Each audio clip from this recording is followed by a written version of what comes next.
For as long as I can remember now, I've treated my life like a science experiment. I like seeing what's possible with the human body if you push it to its limits. I track my sleep, I track my nutrition, I track my workouts, all of which creating these wonderful graphs I can look at every now and then and go, hey, that's pretty cool. Now, not everyone is like me. Most people do just eat whatever they want whenever they want. They might stay up really late or take a nap during the day, or they might just skip today's workout because they don't really feel like working out today. And that's fine. This is your life and you can do whatever you want. But the reason I'm making this video is because I wish someone told younger me to live the way I do now, because no one did. The first thing I would do is eliminate mindless scrolling. For me, the number one purpose in life is to be happy and enjoy it. But long-term happiness always outweighs short-term hits of dopamine. For me personally, I try to avoid anything that gives me cheap dopamine. Things like scrolling social media for the sake of it. Yes, I might see something that makes me smile or laugh, and in the moment it feels good, but afterwards, for me at least, it leaves me feeling like something's missing. Like my brain has gotten used to this unnatural level of dopamine, which causes me to feel low when I'm not scrolling away mindlessly. I think it's too easy to get addicted to stuff like this, and so I avoid it entirely. I'm not saying you have to, just that I definitely feel better on average without it. I also think you should stop vaping or smoking. Now, this one isn't applicable to me because it's not something I've ever struggled with, to be honest. But so many people out there right now will have a vape in hand, taking hit after hit, day after day. Obviously, this isn't gonna do your lungs any good, but this actually isn't my main concern with vaping. It's once again the addictive nature of it. The constant hits of nicotine when you're bored to occupy your brain. When you're dependent on something like this becomes your baseline. And without it, your happiness is going to plummet. Once again, it's dopamine that's too easy to get. There's something called delayed gratification. Delayed gratification is the art of resisting an immediate reward in order to receive a larger or more meaningful reward later on. Have you ever noticed that as a kid, Christmas feels really exciting? All these things you wish for, and it's the only way you can get them. You don't have any money as a kid to go out and buy toys, so you have to wait months for them. The anticipation of seeing your presents under the tree and wondering what's what. Nowadays, as an adult, we can just buy the things we want, and in a way it becomes less exciting to get something new because we're so used to it now. The human brain is very good at adapting and getting used to things, just like it gets used to vaping or scrolling social media, and suddenly life without it feels like a chore.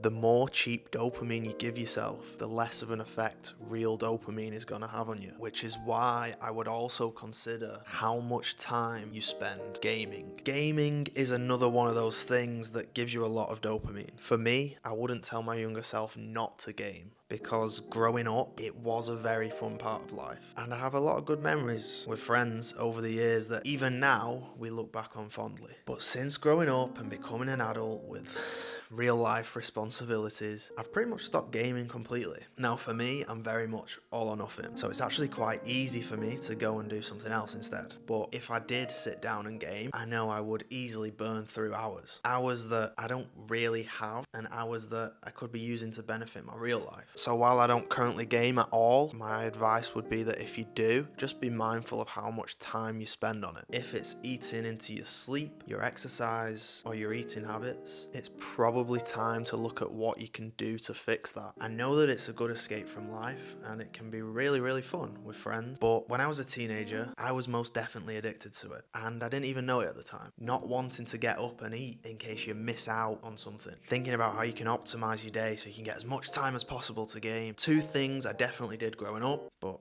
I wouldn't do anymore. One way that you could spend your time instead would be in nature. Something about being out in nature just feels right to me. It's like the opposite of cheap dopamine. It's calming, relaxing, and feels like something we definitely need on a regular basis. It's all well and good saying, oh well, I walk past a tree every morning on the way to my car.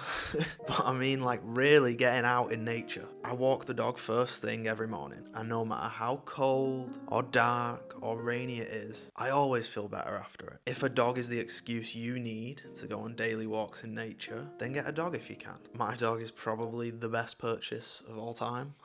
One thing that having a dog has taught me is that you have to show up for them, no matter what walk. Doesn't matter how tired you are or what life has thrown at you, the dog still needs his walk. And that teaches you a lesson. It teaches you to just crack on. Just keep going. Life moves on. When that alarm goes off in the morning, you've just got to get up, which you wouldn't be able to do without a regular sleep schedule. Sleep is interesting because it's one of those things. You don't know you're not getting enough sleep until you finally get enough. Most people can quote unquote function on poor sleep. But I don't want to just function. I want to feel stronger every workout, be able to lift more, run further and faster. All things that I've noticed I can't do when I don't get the sleep my body needs. I often think how much more efficient humans would be if we didn't have to sleep a third of our life. All the extra stuff we could do with our time if we could just recover while being awake. Every day we'd have all these extra hours to play with. But unfortunately, we don't live in that world. We live in a world where we do need 8-ish hours of sleep, which I don't mind because I actually quite like sleep. It's funny, isn't it, how as a kid you beg to stay up and watch TV or do anything but go to the scary bed where all the monsters are. And yet, as an adult, I think I'd probably pay to be able to go to bed sometimes. Like, going to bed at 9 p.m. actually sounds quite appealing.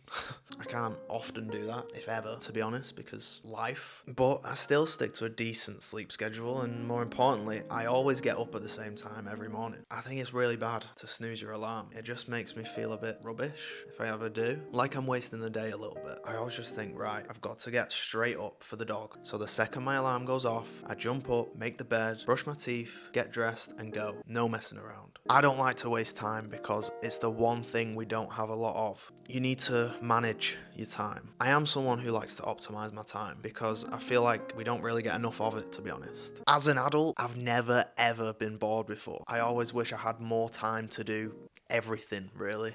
If you do feel bored, it's probably because you're used to doing all those things that give you cheap dopamine. Sure, you can be doing something and then want to do something else instead. That's normal. But I think it would be strange to not have a list of things in your head that you want to be doing. And my list of things I want to do just seems to be infinitely longer than the amount of time I have. Like eating out, for example. Yes, it can be good and you can try some nice food that you wouldn't eat at home. But I tend to save eating out for special occasions or when I'm on holiday because that's the time when I want to relax. And I don't want to think about cooking. But when I'm at home, I enjoy cooking. And no matter what, I'm going to have to cook twice a week to feed myself anyway. So eating out doesn't save me any cooking unless I eat out, I don't know, several times a week. And that's just a bit much, really. I used to think I was the odd one out for thinking this because so many people do eat out several times a week. Whether it's fast food or takeaways or whatever it is. I would tell my younger self that even though that's what most people do, you don't have to do that as well if you don't want to. You can do whatever you want with your time on this earth. But one thing I'm always happy to use my time on is working out. I've never ever, to this day, done a workout and regretted it. Every time I work out, no matter how bad I felt before, I'm always glad I did it after. Some days I do wake up and a little part of my brain just tries to sneak something in like, ooh, you're a bit tired today. Maybe we should rest. And I have to tell myself, do not listen to that voice. 9 times out of 10, if I just wait until it's time to work out, I feel ready to go. For that occasion where I still don't feel ready, I just start working out anyway. And then after maybe 5 minutes, I've forgotten about whether I wanted to do the workout or not. The more you give in to that voice that tells you not to bother today, the weaker you become. I never ever skip a workout because I know it's only going to make things harder to start again. You have to fight the urge to quit. The more you make yourself work out, the better you become at doing difficult things, and therefore giving you more chance of fighting that urge. Yes, working out is going to make you fitter and stronger and all these amazing things, but more than anything, it is going to improve your ability to make yourself do things you don't want to do, things that seem like a lot of effort. And if you can just get up and do it, life suddenly feels a lot more productive and enjoyable, really. If you can go out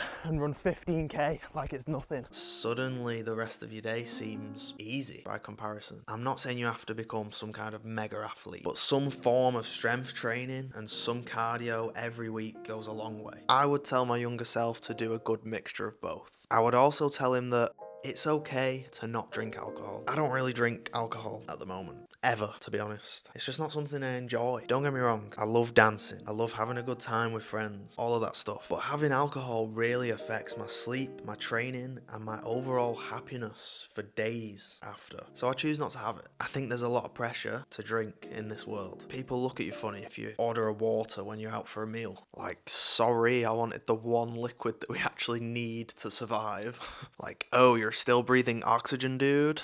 Like, it's basically the same thing. I wish people would spend more quality time together without needing alcohol. If you feel like you need it to have a good time, that's a bad sign in my opinion. Or at least a sign that the activity you're doing is boring. Like, would you really be sat in a dingy little room surrounded by old men if you weren't there to drink alcohol? Probably not, let's be honest. And again, I'm very much all or nothing. So it's easier for me to not have any alcohol at all than it is to have one drink. I think a lot of people are secretly addicted to alcohol. I understand, again, it's a bit of an escape, but I would say try life without it for a while and see how you feel. See how much stronger and fitter you get, how much faster you recover, and whether you still like your friends when you're sober. Once you've done that and you still miss it, then fair enough, but I don't. I think for some people it can be hard not to drink when everyone else around you is drinking. So if this video just inspires one person to step up in their friend group and say, do you know what, let's do something that doesn't involve alcohol, then that's a win in my book.